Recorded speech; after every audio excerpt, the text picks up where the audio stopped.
Oke, kali ini kita akan membahas kontroversi soal penerapan desain bangunan atau desain rumah dengan konsep bukaan yang lebar. Bukaan yang lebar itu bisa dari kaca, bisa dari jendela, bisa dari bukaan void, bisa dari bukaan pintu. Intinya tuh yang membolongi sebuah dinding. Nah, kalau yang kita tahu, bangunan dengan banyak jendela, dengan banyak bukaan yang besar itu memang terlihat estetik ya. Terus lebih enak dipandang, lebih enak digunakan juga sometimes. Tapi kita harus paham dulu, ternyata resikonya tuh banyak juga. Banyak sekali problem yang bisa ditimbulkan dari kita menggunakan atau kita menerapkan desain seperti ini gitu loh. Oke, sebelum kita bahas soal kekurangannya, kita akan bahas soal urgensinya dulu. Kenapa kok bangunan itu harus menggunakan dan banyak yang menggunakan desain seperti ini? Kita semua tahu ya bahwa kelebihan dari desain dengan bukaan kaca yang besar itu memiliki visibilitas yang jauh lebih besar daripada kita menggunakan jendela yang modelnya kecil-kecil atau jendela yang ya kalian tahu sendiri yang pakai daun pintu terus buat beberapa titik gitu. Ya mungkin untuk beberapa style desain arsitektural yang menerapkan konsep seperti itu wajar-wajar aja gitu loh. Tapi kalau untuk bangunan-bangunan modern sekarang tuh kan memang bukaannya itu besar, bukaannya tuh lebar, sometimes memang ada yang dibuat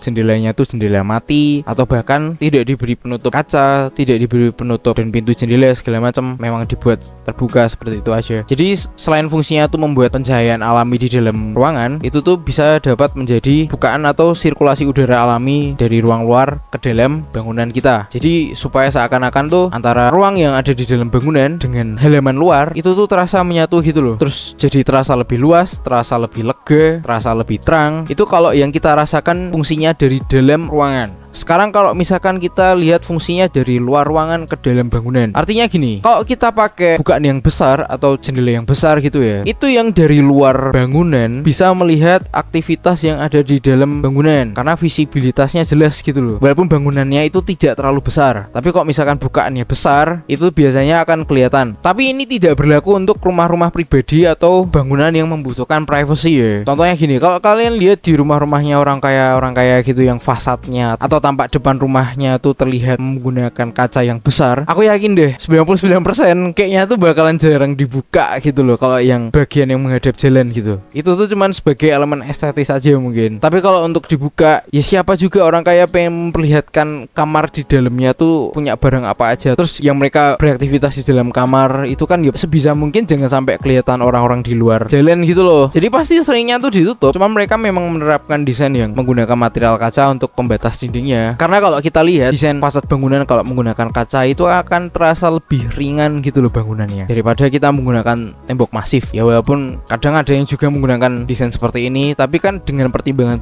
desain tertentu. Mungkin kalau misalkan fasadnya itu menghadap barat, berarti kan kita kalau bisa jangan menggunakan material kaca, atau kita banyak memberikan bukaan ke dalam ruangan supaya panas matahari itu tidak mudah masuk ke dalam rumah gitu loh. Nah, kita bisa menggunakan tembok ini untuk menghalang panasnya. Nah, beda kalau misalkan kita terapkan pada desain bangunan seperti kafe, rumah makan, tempat makan, terus bisnis retail gitu. Mereka kan butuh banget yang namanya exposure gitu ya. Apalagi mereka udah mahal-mahal sewa atau beli properti di pinggir jalan gitu kan. Harganya itu kan pasti mahal gitu loh. Dan mereka tuh butuh sebisa mungkin usahanya tuh dinotis oleh banyak orang, baik dari orang yang lewat di jalan atau orang yang nggak sengaja untuk lihat gitu loh. That's why kayak tempat usaha itu memang butuh banget untuk mengekspos aktivitas di dalam bangunan atau mengekspos sesuatu yang ada di dalam bangunan supaya terlihat dari jalan. Nah, caranya adalah menerapkan sistem desain seperti ini, desain dengan bukaan lebar. Jadi ada pro and cons ya, tergantung kebutuhannya seperti apa. Terus kelebihan yang kedua adalah kita tuh bisa memanfaatkan sirkulasi udara yang alami lah kalau kita menggunakan bukaan lebar seperti ini. Mau bagaimanapun bukaan yang lebar itu akan terasa lebih adem kalau misalkan kita terapkan di dalam sebuah bangunan daripada kita menerapkan jendela-jendela yang kecil-kecil atau bukaan yang kecil-kecil. Tapi tentunya desain ini harus direncanakan dengan sangat matang ya, kayak arah udara yang datang sama outputnya tuh akan seperti apa. Karena kalau misalkan kita salah bikin bukaan kaca atau bukaan lubang ventilasi atau bukaan jendela gitu ya, itu tuh justru malah jadi bumerang buat kita gitu loh. Misalkan kita buat bukaannya tuh dari sebelah barat, itu kalau sore kan bakal panas banget gitu loh. Kita kan yang semula pengen menerapkan sistem pencahayaan alami dan sistem sirkulasi udara alami, malah jadi sering nutup pakai vertical blind waktu sore hari karena kita nggak mau kalau panasnya tuh masuk ke dalam ruangan gitu loh. Bukannya dapat sejuk malah dapat panas. Jadi memang ini harus direncanakan sebaik mungkin gitu loh. Jangan sampai ketika kita menggunakan banyak bukaan yang lebar, yang besar, kita tetap harus menggunakan AC sebagai penghawaan alaminya gitu loh. Kecuali kalau di kota-kota yang notabene panas gitu ya. Mau nggak mau kan memang ya mereka harus keluar kos tambahan untuk support dari penggunaan AC di dalam sebuah bangunan. bangunan. Tapi selain itu juga masih ada problem kayak misalkan gini, kita memberikan bukaan lebar dalam sebuah bangunan ya. Itu tuh kan yang masuk ya panas matahari, ya cahaya matahari. Nah, kalau kita desain bangunannya itu sangat memudahkan panas matahari dan cahaya matahari masuk ke dalam bangunan. Dalam bangunan itu kan ada furniture, ada material-material yang mungkin kalau terekspos oleh panas matahari itu akan jadi berdampak yang lumayan gitu loh. Misalkan kayak perangkat elektronik, terus kok misalkan kafe itu ada alat-alat segala macam, ada bahan-bahan makanan, ada bahan-bahan minuman segala macam, dan panasnya itu kan juga bisa memanaskan seisi ruangan gitu loh, dari suhu ruangan dan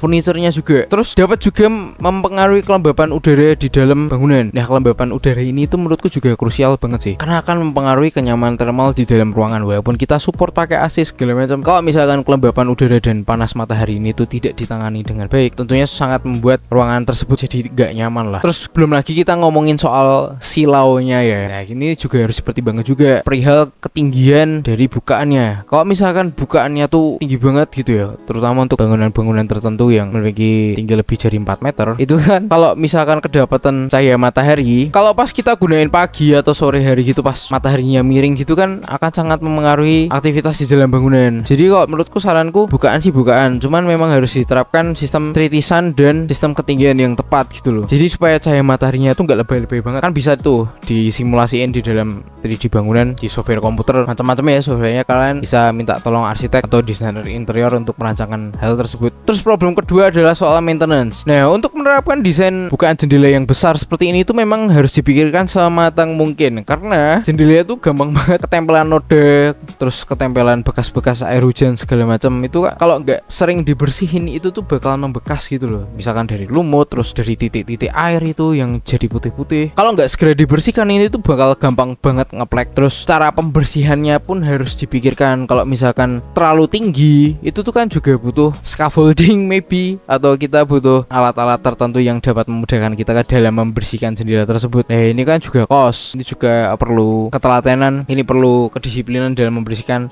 bangunan tersebut. Jadi perlu dipikirkan juga nih. Beda kalau misalkan kita terapkan dinding dengan sistem waterproofing gitu untuk cat temboknya, itu bakalan jadi jauh lebih low maintenance, lebih gampang lah untuk ngerunning bangunannya dibandingkan kita pakai bukaan yang besar. Terus problem yang ketiga soal privacy dan safety. Nah, kalau kita ngomongin soal bukaan yang besar itu kan tentunya bangunan kita akan sangat mudah terlihat dari luar. Problemnya safety ini tuh adalah soal potensi terjadinya kriminalitas ya. Jadi memang perlu hati-hati banget ketika kita mendesain bangunan ini di lokasi yang sudah kita rencanakan. Kita perlu banget untuk analisa segala macam terhadap kondisi lingkungan sekitarnya, supaya ya gimana caranya bangunan tersebut tuh tidak mudah untuk dibobol lah. Katakanlah seperti itu. Misalkan kalian bikin desain jendela yang besar, tapi kalau misalkan malam mau ditutup atau mau tidak digunakan tuh masih ada tralis tambahan untuk diamankan di sekitar bangunannya, atau kalian punya pagar yang lumayan tinggi terus bisa ditutup kalau udah malam, ya banyaklah caranya. Dari CCTV juga bisa. Terus kalau soal penggunaan di dalam ruangannya ya, kalau kita bikin full dinding kaca yang transparan banget terus bersih banget, kadang tuh gak kelihatan gitu loh. Jadi beberapa dinding kaca atau dinding jendela itu ada yang dirancang dipakein daun pintu atau daun jendela gitu, supaya ya kita bisa lihat kalau itu tuh nggak transparan. Soalnya kalau misalkan kita buat transparan banget itu, kalau misalkan yang gunain bangunan yang ada di dalam bangunan tuh nggak notice, itu tuh bisa rawan banget terjadi benturan gitu loh, dan bahaya banget lah pasti. Harga kaca tempered glass kan ya nggak murah gitu kok misalkan kita harus ganti. Tapi walaupun dengan segala kekurangan desain seperti ini tuh bukan berarti desain yang jelek, desain yang tidak baik kalau kita implementasikan pada sebuah bangunan atau sebuah rumah gitu ya. Di setiap keputusan desain itu selalu ada plus minusnya. Nah, kalau kita sudah tahu persis apa kekurangan dari implementasi desain yang kita terapkan, ya kita harus cari juga solusinya. Kita harus cari alternatif desainnya seperti apa, penyelesaian masalahnya seperti apa, alternatif plan A, plan B, plan C, caranya gimana supaya bangunan aman, supaya bangunan itu tetap berfungsi dengan semaksimal mungkin. Terus bagaimana penyelesaian desainnya. Kalau kita terapkan dengan desain bukaan yang lebar tuh bukan melulu kita hanya memberikan full kaca, tapi kita harus berikan beberapa solusi-solusi desain yang lain yang dapat menunjang ide kreatif kita di situ gitu loh. Jadi kalau kita ngomongin soal penyelesaian masalah desain tuh tidak kita sekedar menyelesaikan permasalahan desain tuh dengan menghilangkan ide kita atau mengganti ide kita. Tapi banyak kok sebenarnya cara-cara solusi-solusinya ini.